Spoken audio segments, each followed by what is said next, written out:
বলিউড ইতিহাসের অন্যতম সফল এবং কালজয়ী সিনেমা থ্রি ইডিয়টস।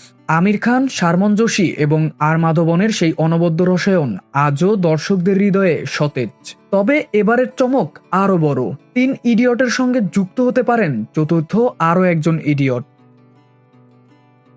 আর সেই চরিত্রে বলিউডের শক্তিশালী অভিনেতা ভিকি কৌশলের নাম উঠে এসেছে জোরালোভাবে।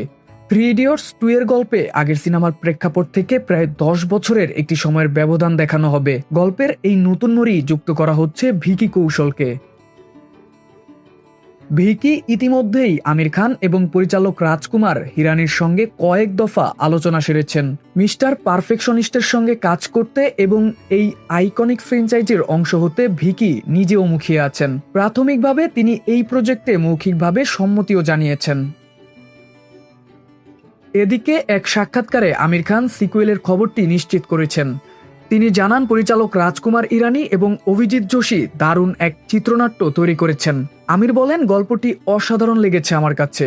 চিত্রনাট্যের কাজ এখনো কিছুটা বাকি থাকলেও এর আগের সিনেমার মতোই শক্তিশালী, ব্যতিক্রমী এবং হাস্যরসে ভরপুর হবে। 10 বছর পরের প্রেক্ষাপটে আবারও ফুংসুক ওয়াংরু চরিত্রে ফেরার জন্য নিজেকে প্রস্তুত করছেন আমির। ভিকি কৌশল বর্তমানে সঞ্জয় লীলার লাভ অ্যান্ড ওয়ার ছবির কাজে ব্যস্ত। এরপর মহাবতার সিনেমার কাজ শেষ করেই তিনি থ্রি ইডিয়টসের সেটে যোগ দিতে পারেন।